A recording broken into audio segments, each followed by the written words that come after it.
The silent manor, পর্ব সংখ্যা 61, লেখনীতে Diana এমব্রোজ lucky. মায়া ও তৃষ্ণা অচেনা বাঁশিওয়ালার নিকট পৌঁছাতে চাইল। তৃষ্ণা ভয় পেল শিয়ালের তির্যক ডাক ভেসে আসতে। সে সামনে আগে এগোলো না, মায়াকে যেতে বলল আগে। মায়া সাহস করে আগে এগোতে চাইল, কিন্তু তার ইচ্ছা বৃথে গেল। শিমুল গাছের দিকে পা বাড়াতেই পেছন থেকেই ধাপ করে তার হাতটি কেউ টেনে ধরল। মায়া একজোড়া ভয়ার্ত চোখ নিয়ে থমকে গেল। তৃষ্ণাও সেই সাথে পেছন ঘুরল। মীর তার হাতটি ধরেছে। মায়া ক্ষুদ্র চোখে তার দিকে তাকালো। মীর মায়াকে অতিক্রম করে তার পেছনের দিক থেকে দেখল।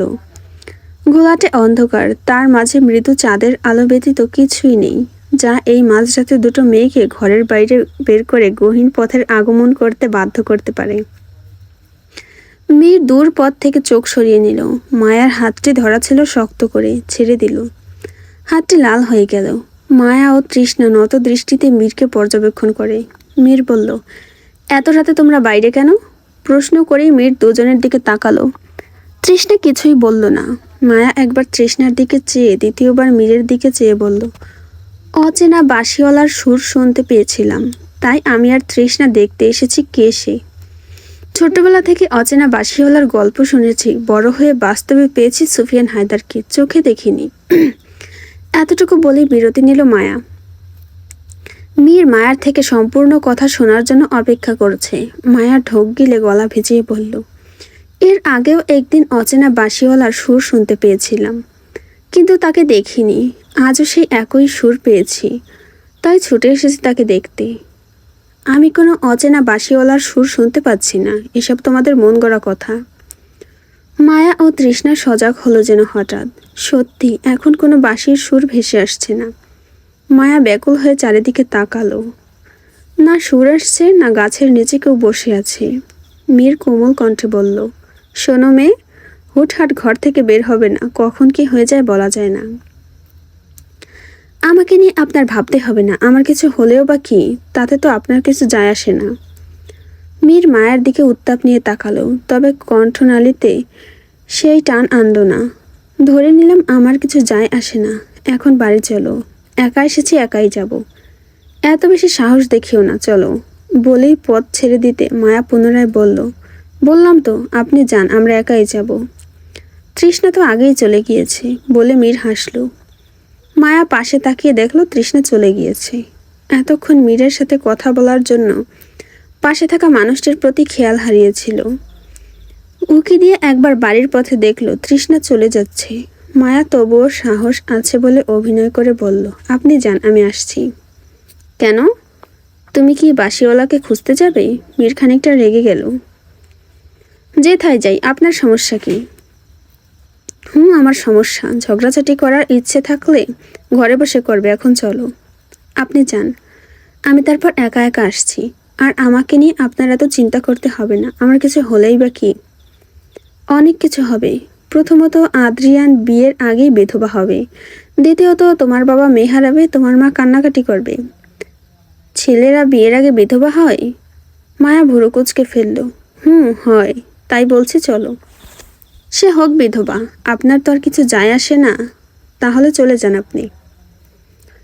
মীর উত্তাপ গলায় কিছুটা উচ্চস্বরে চেঁচিয়ে বলল, অফকোর্স যায় আসে, সেই কখন থেকে এক কথা বারবার বলেই যাচ্ছ।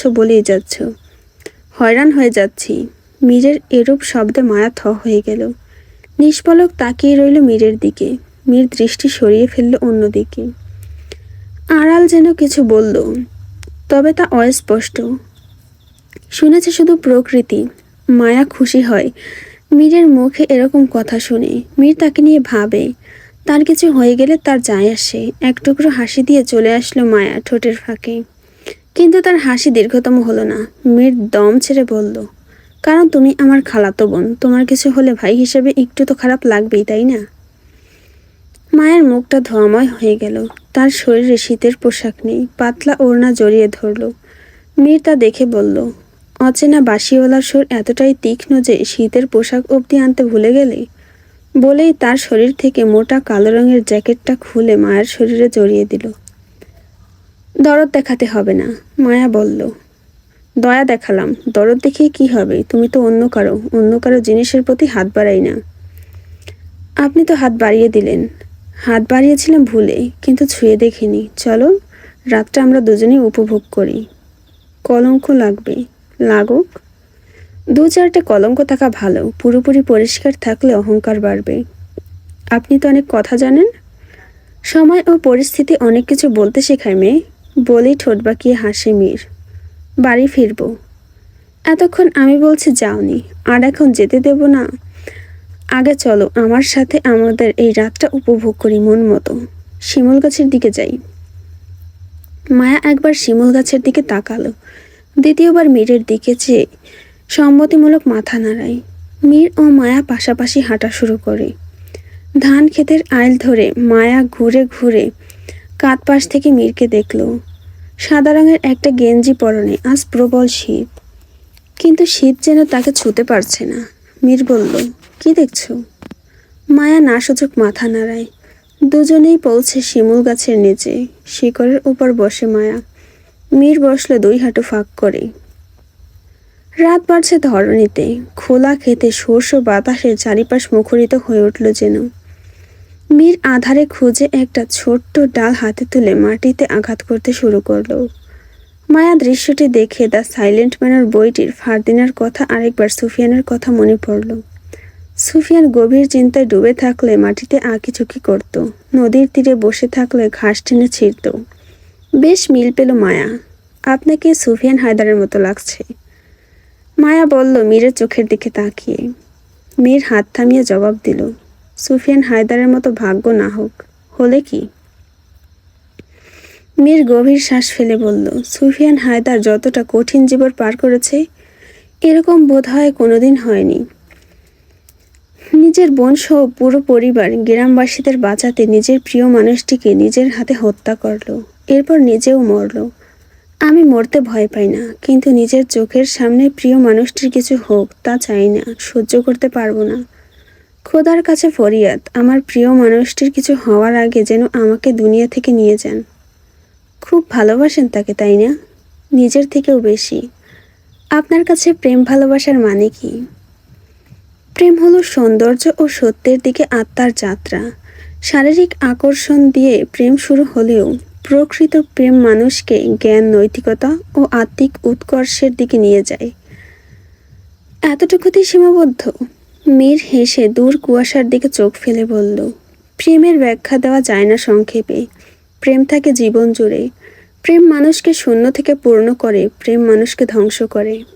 আপনার জীবনে মোহিনী প্রথম ভালোবাসা, নাকি তার আগেও কেউ ছিল?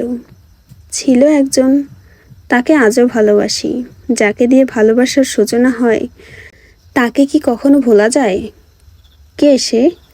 মায়া অধীর আগ্রহে জিজ্ঞেস করলো। বলবো না, আজ নয়, অন্য একদিন। আজ নয় কেন? প্রতিটি জিনিসের উপযুক্ত সময় দরকার। প্রতিটি সত্যর নিখুঁত সময় সৃষ্টি করে নিতে হয়, আর আমার সত্যটা বলার সময় সৃষ্টি এখনো হয়নি। সাজিয়ে গুছিয়ে বেশ কথা বলতে পারেন আপনি, মায়া করমর্দন করে বলল। আশেপাশের পরিবেশ নির্জীব হয়ে উঠল আরও। দূরে শেয়ালের ডাকাডাকি যেন খুব কাছে চলে আসছে। মায়া বরাবরই ভীতু, তবু আজ ভয়টা যেন তাকে তীব্রভাবে ছুঁতে পারছে না। পাশে মীর বলে সাহস পাচ্ছে, আবার ভাবে গ্রামে অনেক কৃষক আছে, রাত হলে ধান দেখতে বের হয়, ধান তোলার সময় ঘনিয়ে এসেছে যে, তাদের মধ্যে কেউ দেখে ফেললে সমস্যা, দৌড়ান ছড়িয়ে যাবে। দুদিন পর তার বিয়ে। বিয়ের আগে মাঝরাতে পরপুরুষের সাথে রাতে ঘোরা মোটেই সম্মানের কাজ নয়। মায়া নির্লিপ্ত ভঙ্গিতে বলল, চলুন এখন উঠি, অনেক রাত হয়েছে, বাবা জানতে পারলে খুব বকবে। আজকের রাতটা আমায় দিলে, তাও সীমিত সময়। আগামীকাল সকালটাও আমাকে দাও। কেন, সকালে কি? তুমি আর আমি শিকার করতে যাব। কোথায়? যেখানে তোমার আর আমার প্রথম দেখা হয়েছিল। আমি শিকার করতে পারি না, তীর নিশানা করে বিদ্ধ করতে পারি না, আমি শিখিয়ে দেব। মায়া প্রথম কয়েক সেকেন্ড কিছু ভাবলো, এরপর জবাব দিল, দেবে। পরদিন সকালে মায়া খুব দ্রুত ঘুম থেকে উঠে তৈরি হয়ে নেয় মীরের সাথে শিকার করতে যাওয়ার জন্য। আজকাল মীরের সাথে তার মিশতে বেশ ভালোই লাগছে, অন্যরকম অনুভূতির সৃষ্টি হচ্ছে। গতকাল রাত 3টে ছুঁই ছুঁই সময় ঘরে পৌঁছেছিল তারা। তৃষ্ণা বাড়ির পেছন দিকে তাদের জন্য অপেক্ষা করছিল। রাত জেগে মায়া তৃষ্ণার আচরণে খুশি হয়েছিল। বাইরে বের হওয়ার জন্য মায়া আজ শেফালি আর তৃষ্ণার সাহায্য নিয়েছে। বাড়ি ভর্তি অতিথি, সবার নজর এড়িয়ে বের হতে হবে। আপাতত ওরা কোথাও গিয়েছে, এক্ষুনি ফিরবে বলে। গৌরী আসলো মায়ার ঘরে। মায়ার পরনে শিকারি পোশাক দেখে জিজ্ঞেস করলো, শিকার করতে বের হচ্ছিস? শুধু শিকার না, মীরের সাথে বের হচ্ছি। মায়ার মুখে উজ্জ্বল হাসি দেখে গৌরী বলল, এত আনন্দ হচ্ছিস যেন মীরের সাথে পালিয়ে যাচ্ছিস, অচিন দেশে ঘর বাঁধবি। সে আমার না হোক, অন্তত তার সাথে কিছু মুহূর্ত তৈরি হোক, যাতে আমি আমার নাতি নাতনিদেরকে আমার অসম্পূর্ণ প্রেম কাহিনী বলে শোনাতে পারি। আজকে তোকে দেখতে ভীষণ ভালো লাগছে। তোর এই কঠোর মনটাকে দেখে আনন্দ হচ্ছে। জীবন পথে যতই ঝড় আসুক না কেন, এভাবেই সবসময় শক্ত থাকতে হবে বলে আলতো হাতে মায়ের কাঁধে হাত রাখে। দুজনে কথা বলছিল মায়ের ঘরের দরজার কাছে বসেই। সোজা তাকালে মীরের ঘর। মীর ঘর থেকে বের হলো। তাদের দুজনের চোখ পড়ে মীরের দিকে। খয়েরি রঙের বুট পায়ে, কালো প্যান্ট, সাদা শার্ট, এর উপরে হালকা খয়েরি রঙের কোটি, মাথায় পাগড়ি, হাতে ব্রেসলেটটা পরতে পরতে মায়ের ঘরের দিকে হাঁটছে। শিকারি পোশাকের সাথে পাগড়ি ছোঁয়া যেন মীরের সৌন্দর্য কয়েক গুণ বাড়িয়ে দিয়েছে। মীর মায়ের ঘরে এসে বলল, কখন বের হবে? আপনি আগে যান, এরপর আমি আসছি। তোমার অশ্ব নেওয়ার দরকার নেই, তুমি হেঁটে আসো। বটগাছের নিচে আমি অপেক্ষা করছি, আমার অশ্বে চড়ে যাবে বলে মীর সময় না নিয়ে ব্যস্ত পায়ে হেঁটে গেল ঘর ছেড়ে। মায়া গৌরীর সাহায্যে লোকচক্ষুর আড়ালে বাড়ির পেছন দিক থেকে মীরের কাছে পৌঁছালো। মীর তার অশ্ব অঙ্গলিনের পৃষ্ঠে চেপে বসা। মায়া বলল, আমি কি আপনার সাথে এক অশ্বে বসেই যাব? গেলে কি হবে? আপনার মতলবটা কি? মীর হেসে বলল, এই মেয়েটা একটু হলেই মতলব খোঁজে। আমার কোনো মতলব নেই, থাকলেও পরে দেখবে। এখন উঠে এসো বলেই মায়ের দিকে হাত বাড়িয়ে দিল। মায়া ইতস্তত করে মীরের হাতটি ধরে অশ্বে উঠে বসল। মীর তার গা ঘেঁষে পেছনে বসা। মায়া ঘুরে একবার দেখল মীরকে। মীর মায়ের দিকে না তাকিয়ে অশ্বের লাগাম টেনে ধরল। অশ্ব ছুটল তার নির্দেশনায়। বেশ কিছুক্ষণ পরে তারা পৌঁছে যায় উত্তরপাড়ার জঙ্গলে। জঙ্গলটি আকারে খুব বড় না হলেও তার সৌন্দর্য ও বৈচিত্র্য সত্যি মনোমুগ্ধকর। গ্রামের উত্তর পাশে অবস্থিত এই জঙ্গলটি যেন প্রকৃতির নিজস্ব এক আশ্রয়স্থল। চারিদিকে উঁচু উঁচু গাছ, ঘন ঝোপঝাড় আর সবুজ লতার জালের জঙ্গলটি সারা বছর শীতল ও সজীব থাকে। সকালে সূর্যের আলো গাছের ফাঁক দিয়ে পড়লে পুরো জঙ্গলটি সোনালি আভায় ঝলমল করে ওঠে। এই জঙ্গলের সবথেকে আকর্ষণীয় দিক হলো হরিণের বসবাস। দল বেঁধে হরিণগুলো কখনো ঘাস খায়, কখনো আবার ভয় পেলে দ্রুত দৌড়ে গাছের আড়ালে লুকিয়ে পড়ে। তাদের মসৃণ বাদামি গায়ে সাদা ছোপ আর সতর্ক চোখ জঙ্গলের সৌন্দর্য আরও বাড়িয়ে দিয়েছে যেন। সকালের সময় দূর থেকে হরিণের চলাফেরা দেখলে মনে হয় প্রকৃতি নিজেই যেন জীবন্ত হয়ে উঠেছে। এছাড়াও এই জঙ্গলে নানা পাখির বসবাস। পাখির কিচিরমিচির, পাতার মর্মর ধ্বনি মিলেমিশে এক অপূর্ব পরিবেশ সৃষ্টি করেছে। উত্তরপাড়ার জঙ্গল শুধু প্রাণীদেরই আশ্রয় নয়, মানুষের মনকে শান্ত করার এক অনন্য প্রাকৃতিক নিয়ম। তারা থামে জঙ্গলের নিকট এসে। অশ্ব থেকে নামলো না। মায়া দূরে দূরে হরিণদের ছোটাছুটি দেখছে। ওরা যেন বুঝে গিয়েছে মীর ও মায়া বোধহয় ওদের শিকার করতে এসেছে। মায়া বলল, শুধু কি শিকার করার জন্য এখানে নিয়ে এসেছেন? তোমার কি মনে হয়?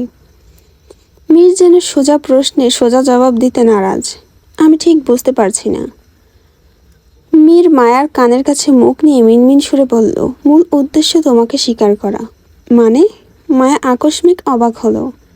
মীর হেসে উড়িয়ে দিল, উত্তর দিল না।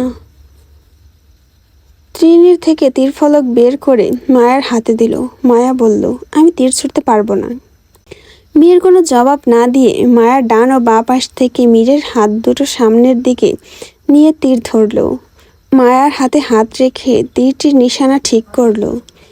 ধীরে ধীরে তীরটি একটি ব্যস্ত হরিণকে লক্ষ্য করল। মায়ার গালের সংস্পর্শে মীরের গাল। মায়া ঘুরে দেখে মীর চোখের ইশারায় তাকে বোঝালো, তুমি সামনে তাকাও। মায়া তাকায়।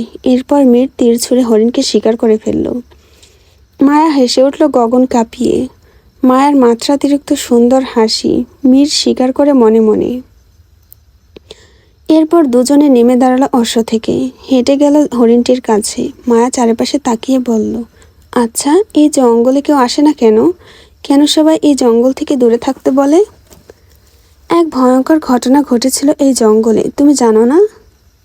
আমি বিদেশে ছিলাম, কিভাবে জানবো?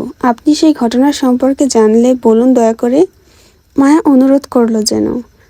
মীর আটকে রাখা দম ফেলে বলল, এক অপূর্ণ প্রেম কাহিনী এখানেই যেন সমাপ্তি হয়।